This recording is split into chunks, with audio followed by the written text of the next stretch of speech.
Welcome to Nevertheless Podcast with Bidemi Mark-Mordi, a show dedicated to organic leaders and leaderpreneurs. Today, you would learn how to discover your essence and live more powerfully. Hello, welcome to the Nevertheless Show, a show for organic leaders and leaderpreneurs. My name is Bidemi Mark-Mordi, and it's another month and another series on the show. Last month, we looked at curating a winning year. I hope those episodes helped you, and thank you for the feedback that you have sent in. Today, we're going to move forward and we're going to be looking at something else. A little backstory, concerning our topic for this series. A while ago, that's a really long time ago, at least 23, 24 years ago, I had to look for a job. I was in between jobs and I started to look for a job. And I remember that this one application, it took many tests and interview, and ultimately it looked like I had clinched the job, only for the organization to come back to me a few weeks later to say, that they decided to go with another person. I did not realize how much that could impact me until I started to work in it. And that one rejection letter dredged up a ton of other episodes in which somehow in my soul I felt rejected. And I started to see how that began to affect how I did life. For this particular instance that I'm talking about, I just became listless. For lack of a better word, I became depressed.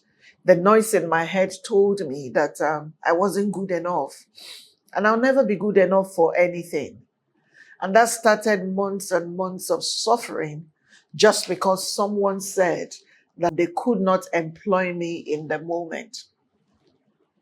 And I remember that after going a few months in that toxicity, I got myself into a conversation with God because it didn't look like I was going to move forward. I now had fear to even apply for another job, and many things started to go wrong. Obviously, I had to do some course correction. It was in the process of doing that course correction that God spoke to my heart. And what he said to me will form the core of what it is that I'm going to be sharing with us in these next few episodes of the Nevertheless Show.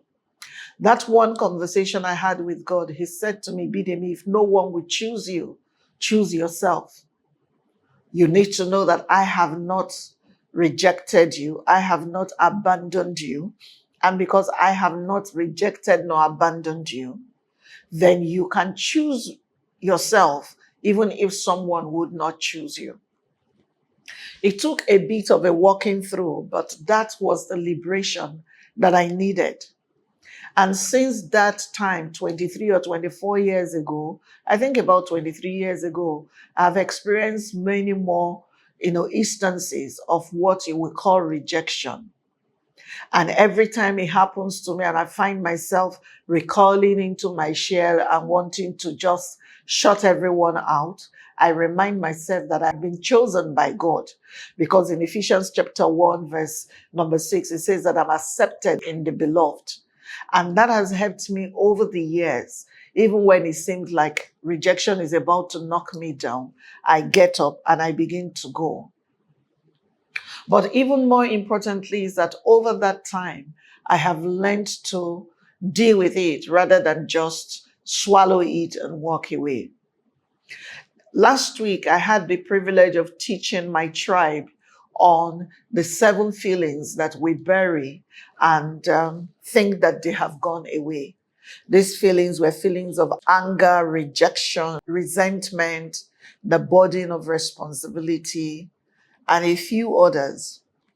And during that teaching, when I got to rejection, the response, even though I didn't even have the time to finish teaching or to even teach rejection on that particular episode of the deep dive teachings that I was doing, The feedback later was that people kept reaching out to me that I should make sure that I talk about how to overcome and deal with rejection. So it's because of that request or those requests that I'll be focusing this month on rejection and just helping us see what to do so that we can overcome rejection. Now, rejection isn't something that is peculiar to any one person, not at all. Most of us go through rejection in one configuration or the other. What it is that is big is that we need to know that unconsciously it tends to have the capacity to cripple many people. I know a few people who, once it means that they have to get up and begin to push to thrive in certain areas of their lives again, you begin to hear them cry and just, they become listless. They begin to disintegrate because they feel that they cannot do it. And so we need to figure out why rejection is that powerful to hold a person to the extent that they begin to either act out of character or begin to give up on themselves. So this edition, we'll be looking at all things rejection, well, as much as the time would allow us. What is rejection? Rejection can take many forms.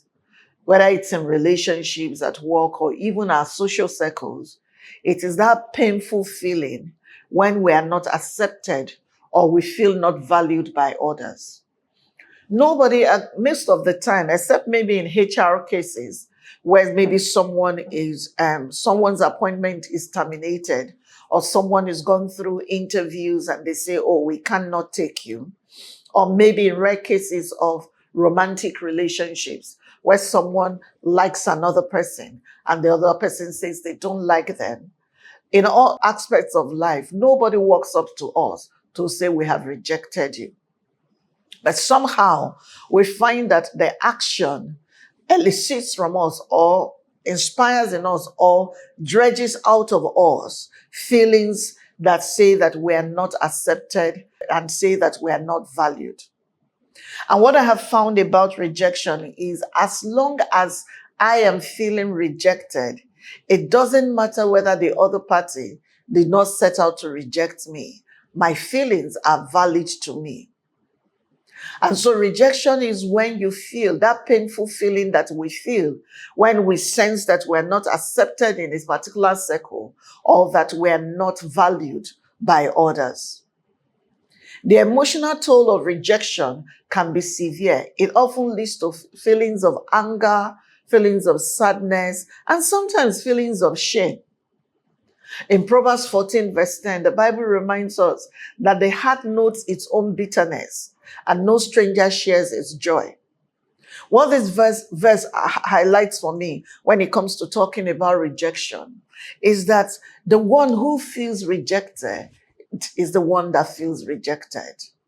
Just because I am the other party and I do not see the reason why someone should feel like I reject them, especially because that's not my intention, does not negate or void the fact that the one who's feeling rejected is feeling rejected.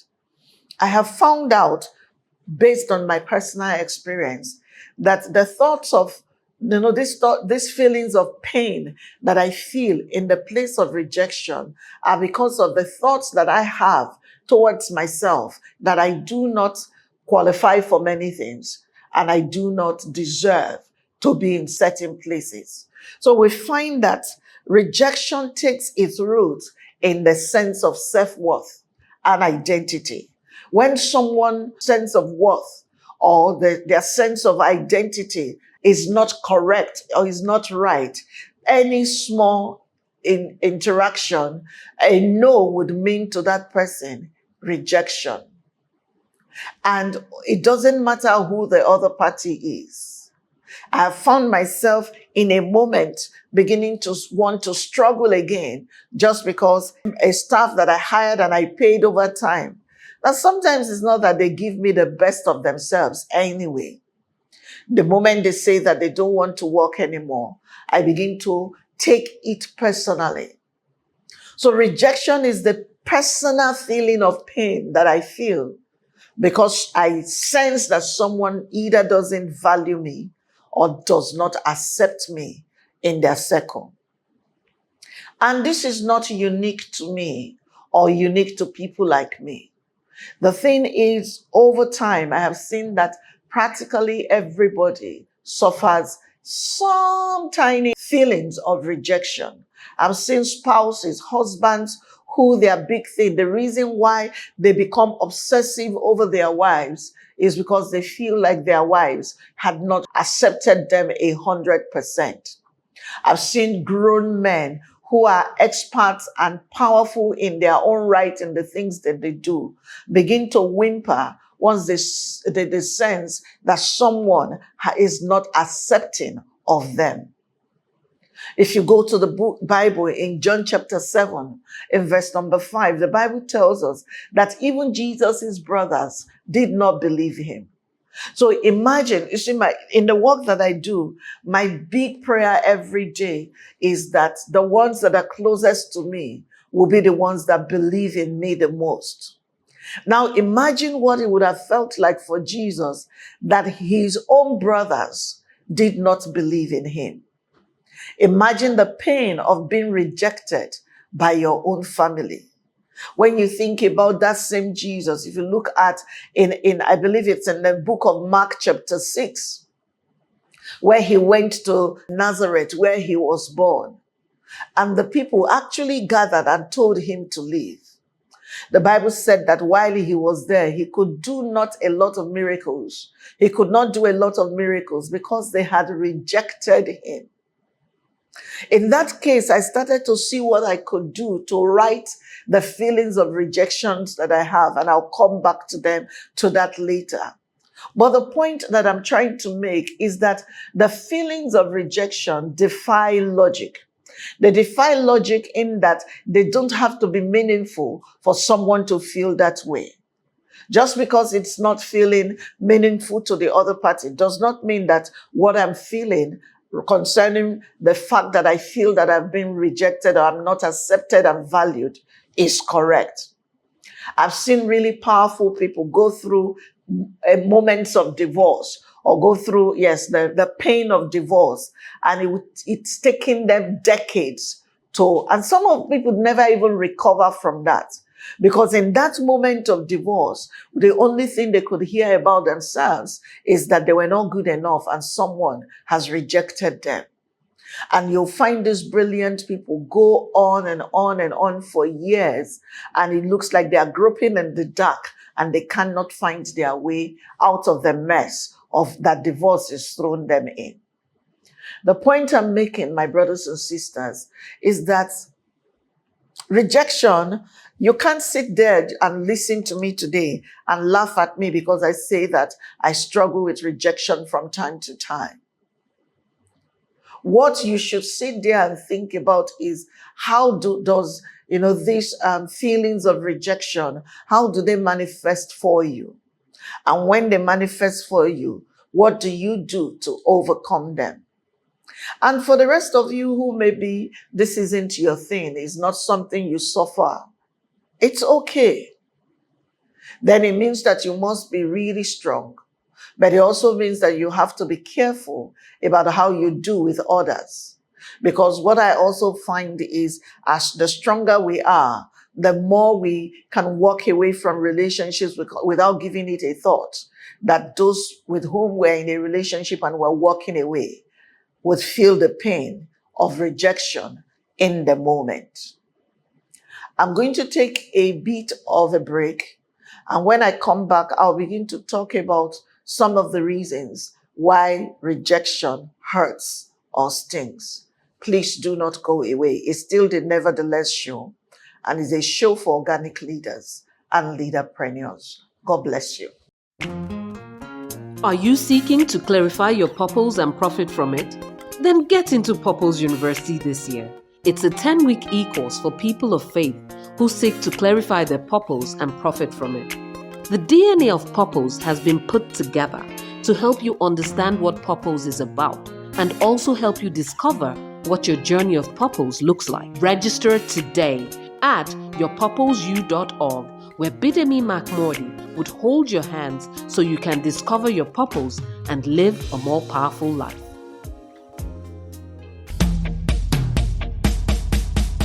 In a world filled with many fears and discouragement, life often becomes a burden. For those who know the way, life is just simple.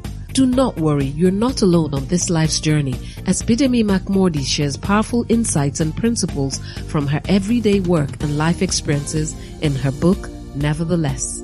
Nevertheless is a book designed to encourage and equip you to face life with courage, hope, and determination. Get a copy of Nevertheless and other books written by Bidemi Mark-Mordi, like The Wisdom of the Seed, Honor, The Theology of Work, and so much more from a bookstore nearby, or call 080-905-63555, or send an email to bidemi@bidemimarkmordi.com to place your order.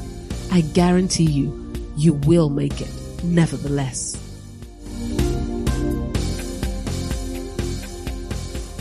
Welcome back. It's still the Nevertheless Show, a show for organic leaders and leaderpreneurs.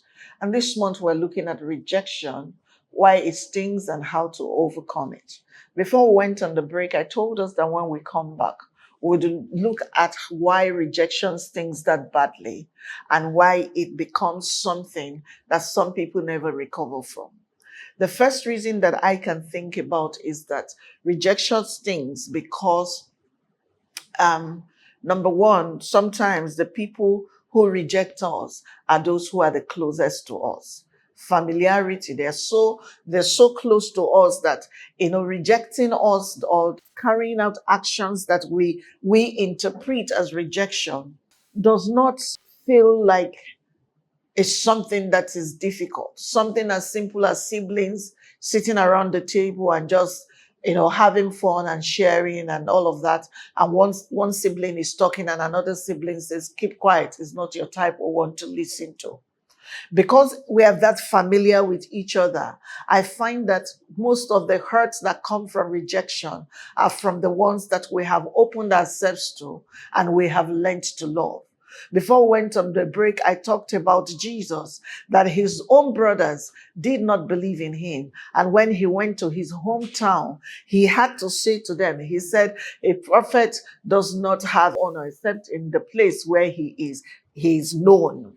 So home is where rejection, the root of rejection, or the seed of rejection usually is sown in the lives of, in our lives. From a parent who would not let a child finish what they're trying to say before they shut them down, to siblings who just poke fun at people, to, extended family.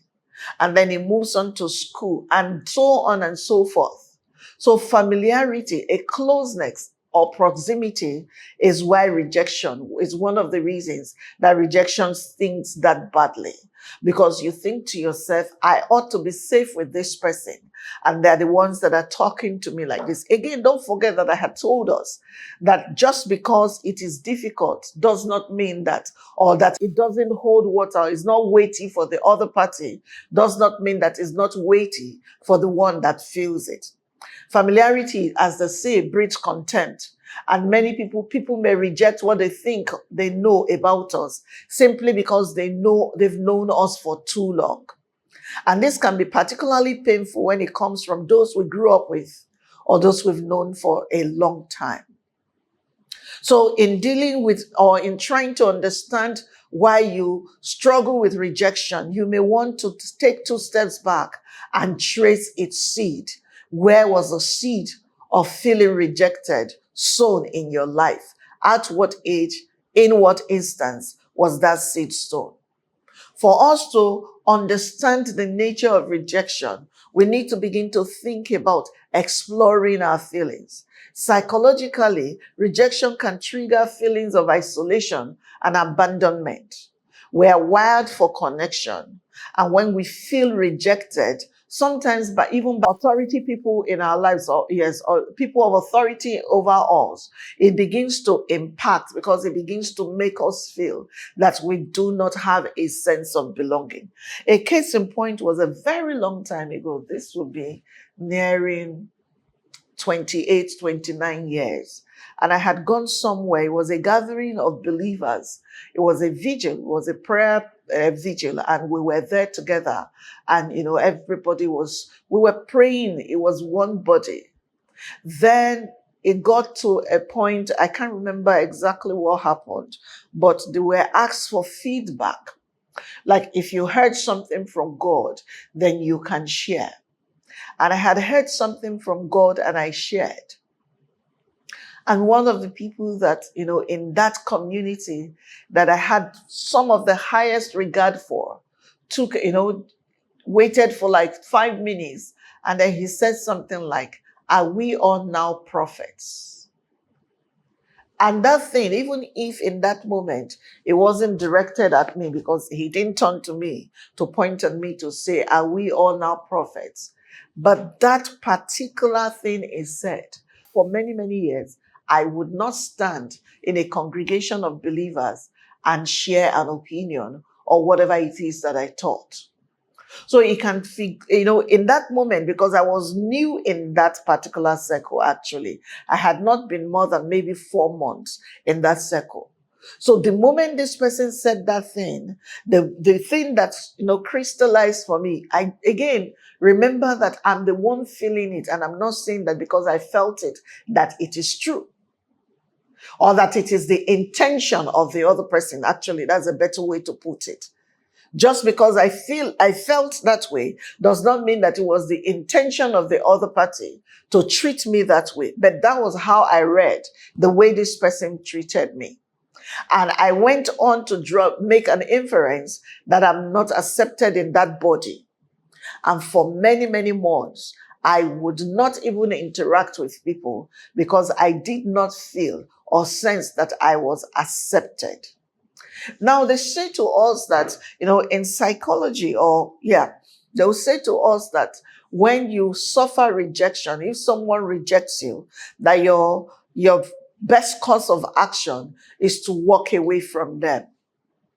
And while it sounds like the greatest counsel that someone may be able to give us when we are struggling with rejection, it is usually not the best approach to dealing with rejection, because that approach smacks of avoidance. It says, "Oh, don't engage." It says, "Oh, don't ask questions." It says, "Oh, do not seek clarity, but just walk away."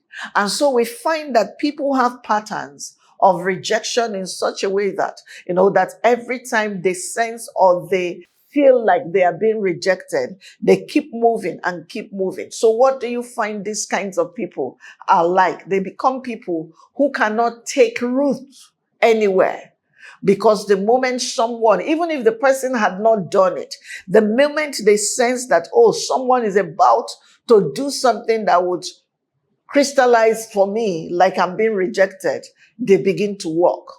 They say that a rolling stone, it gathers no moss. Which means that as long as we don't confront sometimes, even if we can't confront the individuals, if we refuse to confront the feelings that we have and do our best to understand them, the tendencies will continue to avoid and continue to avoid and continue to avoid. So, if avoidance is not the best way to deal with rejection, what is the best way to deal with rejection?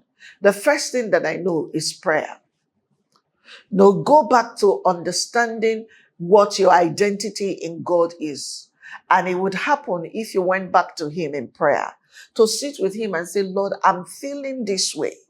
Please show me what, and just pray your heart, be real before God." Prayer, it has incredible power to bring us to what I think prayer helps me do in those kinds of cases is that it brings me to the place of peace. And once I have peace, then my head is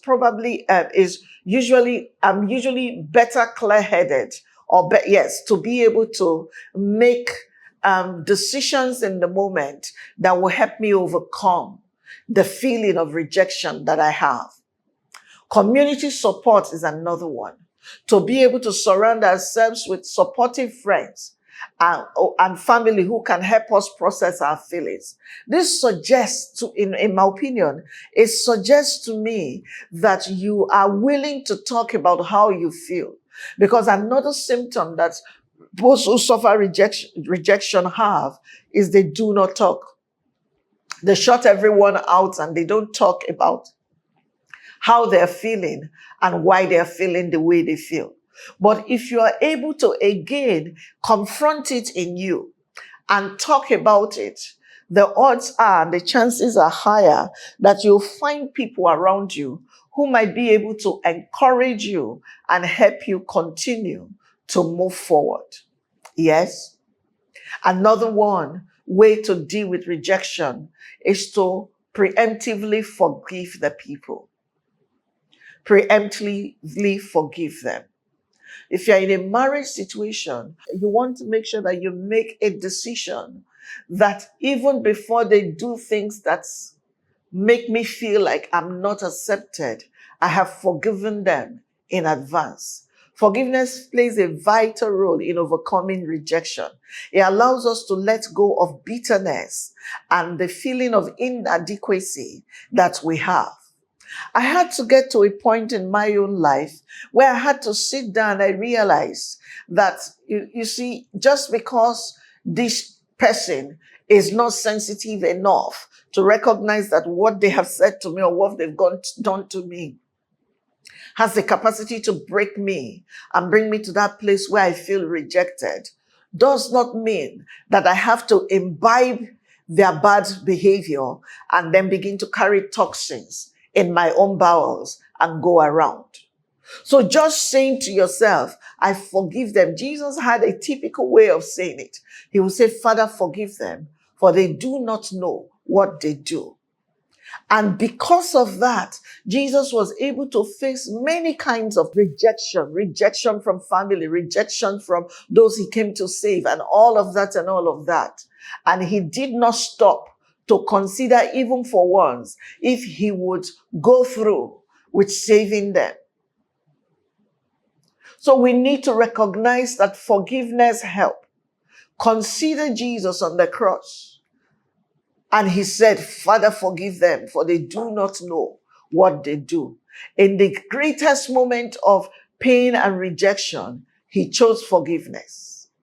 Another thing to do in overcoming forgiveness, understanding and overcoming forgiveness, is that we all need to begin to learn how to flip the rejection story and begin to embrace a signature story or an alternative story. What that means is that we have to learn to see the opportunity within every rejection. And the way that happens is that we reframe what people have done to us or what we perceive that people have done to us. Encouragement is, to encourage ourselves to say, look, this person may not know better, to give them the benefit of the doubt. I like the way Joseph did it in the Bible when his brothers eventually showed up in Egypt and he revealed himself to them. They were remorseful for what they had done. But Joseph waved it aside and said to them, look, I am not angry with you and I do not hold you in unforgiveness, simply because I believe that God is the one that sent me here ahead of you.